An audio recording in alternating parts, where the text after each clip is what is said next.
nombre es María Isabel Rivas Santos y me encuentro con mi compañera de lectura Elizabeth Saraí Sandoval de la O. Y hoy les traemos una conversación fascinante sobre El pasillo estrecho hacia la libertad, un libro de Daron Acemoglu y James Robinson. Este libro nos habla de cómo las sociedades encuentran el equilibrio entre el poder del Estado y la fuerza de la sociedad para alcanzar la libertad. Ok, así es, por lo interesante, así es, pero lo interesante, este, quedaremos, vamos a contestar estas ideas que suceden en nuestro país. El Salvador está avanzando dentro del pasillo, retrocediendo o simplemente estancados, acompañados en esta reflexión. Por supuesto, pues queremos escuchar sus ideas. Y para eso, pues les haremos la siguiente pregunta. ¿Qué significa para ustedes la libertad? Déjenlo en los comentarios mientras exploramos juntos este tema.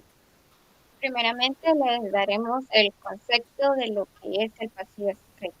El pasillo estrecho es el equilibrio entre un Estado fuerte que pueda garantizar la seguridad y una sociedad movilizada capaz de limitar el poder excesivo del Estado. Si perdemos este equilibrio, pues podemos caer en el despotismo, donde el Estado domina completamente, o en anarquía, donde no hay suficiente control.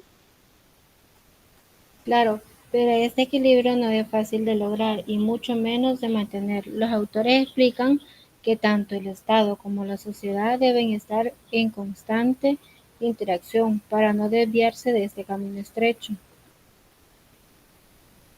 Veamos un ejemplo en El Salvador. Un ejemplo puede ser el régimen de excepción, el cual busca controlar la violencia pandillera, lo cual es un intento de fortalecer el Estado. Pero, ¿qué pasa si al hacerlo restringimos los derechos y limitamos la voz de la sociedad?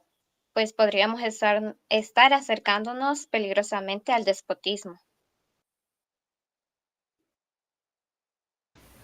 Cierto, exacto. Este equilibrio delicado y requiere de ambos actores que trabajen juntos. En el capítulo 1 del libro, este introduce a Leviatán, o sea, el Estado, que puede ser tanto una herramienta de orden como una amenaza si no se controla.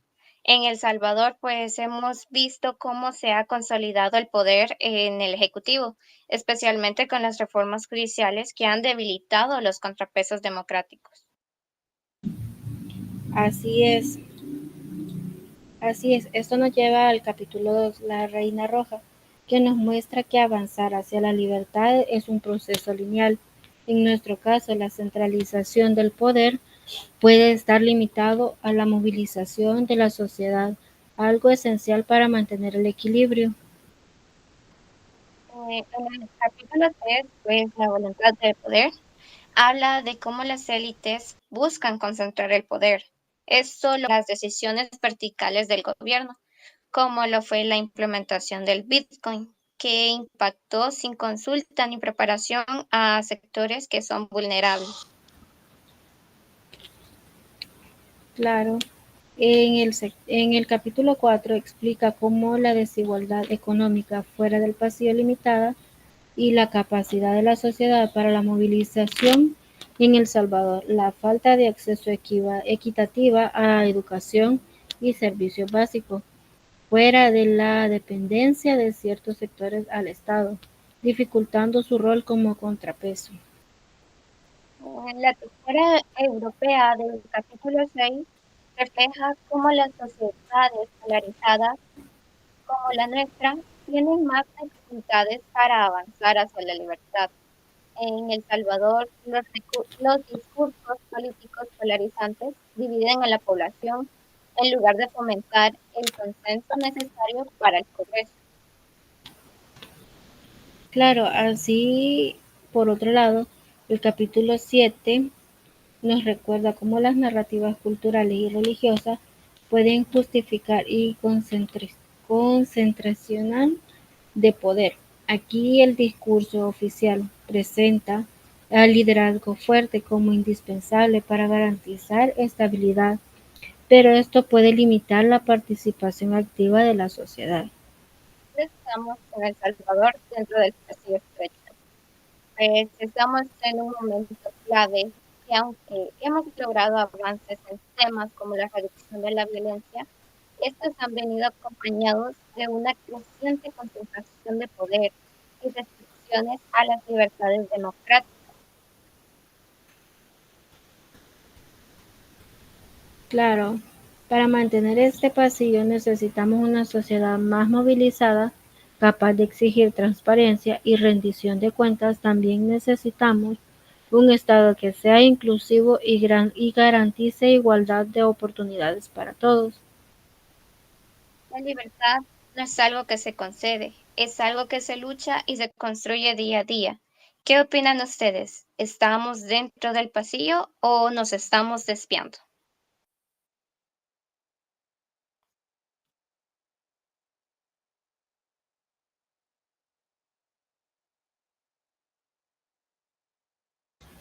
Ya voy, permítame. Este, para mantener este pasillo, necesitamos una sociedad que nos deje comentar y participar en esta reflexión colectiva, porque el futuro de nuestra libertad depende de lo que hagamos hoy. En el capítulo 9, los autores nos explican que los detalles institucionales son fundamentales. Un Estado fuerte, pero no controlado, puede volverse despótico, mientras que uno demasiado débil deja a la sociedad vulnerable. Las instituciones deben diseñarse para garantizar equilibrio y justicia. En un momento le compartiremos un video donde el autor del libro explica un poco sobre el contexto del libro en sí.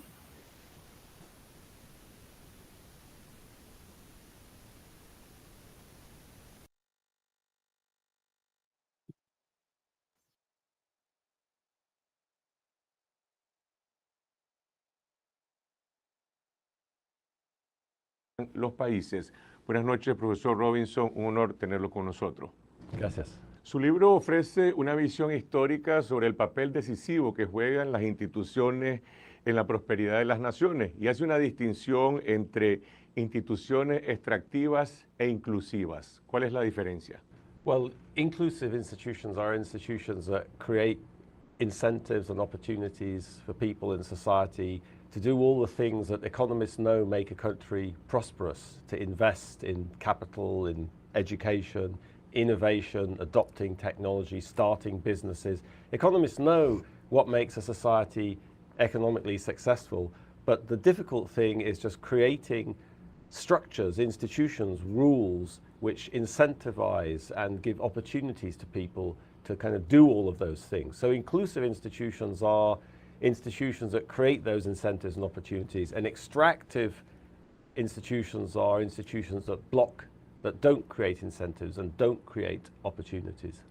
Por ejemplo, well, monopolies. In the first chapter, we start off by talking about monopolies. Many Latin American countries, you have many sectors which are monopolized. So if you have a monopoly, that doesn't create any opportunities. Nobody can enter, new businesses can't enter, somebody makes enormous amounts of profits. It's not a context in which stimulates entry, which stimulates opportunities, incentives more broadly in society. Usted dedica un capítulo entero de su libro para explicar la forma en que los dos hombres más ricos del mundo se hicieron millonarios, el mexicano Carlos Slim y el norteamericano.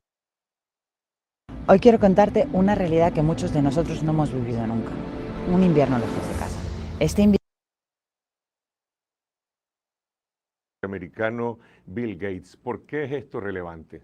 But I think that comparison between how those men made their money, it tells you everything about why North America is much more economically successful than Latin America. Bill Gates made his money through innovation. He brought thousands of people into the software industry. Carlos Slim made his money with monopolies in Telmex and elsewhere.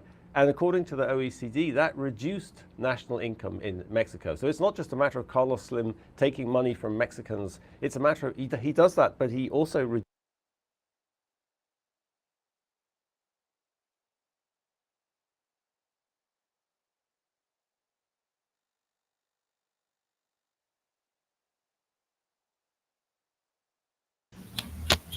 Como podemos observar, el video nos explica cómo los países que son exitosos pueden dar oportunidades, en cambio, como el país de nosotros, que es menos desarrollado que los demás, nos limita las oportunidades que tenemos hoy en día.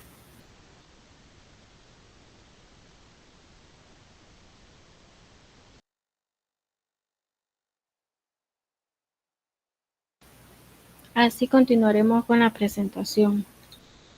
En El Salvador, un ejemplo es la reciente concentración de poder en el Ejecutivo, que ha debilitado los controles institucionales, por ejemplo, la destrucción de magistrados en el 2021, refleja una interferencia que afecta la independencia del sistema judicial. Entonces, se puede decir que sin instituciones sólidas, el Leviatán puede actuar sin rendir cuentas, alejándonos del pasillo hacia la libertad.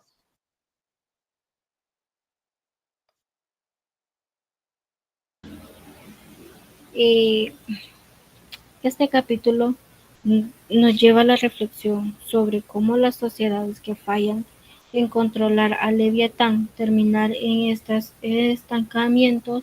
En El Salvador podríamos pensar en los problemas de corrupción que han limitado la inversión pública efectiva. Esto se traduce en servicios básicos deficientes y de una desconfianza creciente hacia las instituciones. Un ejemplo puede ser el manejo de los fondos públicos. Digamos, durante la pandemia se generó cuestionamiento sobre la transparencia gubernamental, mostrando cómo la falta de rendición de cuentas democrática puede fragmentar la relación entre el Estado y la sociedad. Un leviatán de papel es un Estado que parece fuerte en apariencia, como leyes y estructuras formales, pero carece de capacidad para implementar. Esto lo veremos en El Salvador, con programas sociales que no llegan a las comunidades más vulnerables debido a la corrupción o la mala gestión de los gobiernos.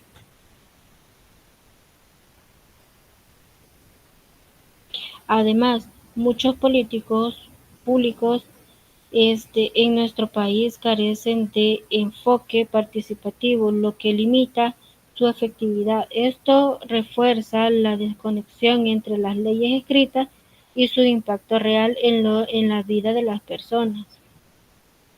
En el capítulo 12, como explica cómo los estados religiosos extremos han utilizado el poder para imponer el control absoluto. Aunque no vivimos en un estado teocrático, El Salvador enfrenta riesgos similares como narrativas populistas que justifican el poder concentrado bajo la promesa de seguridad.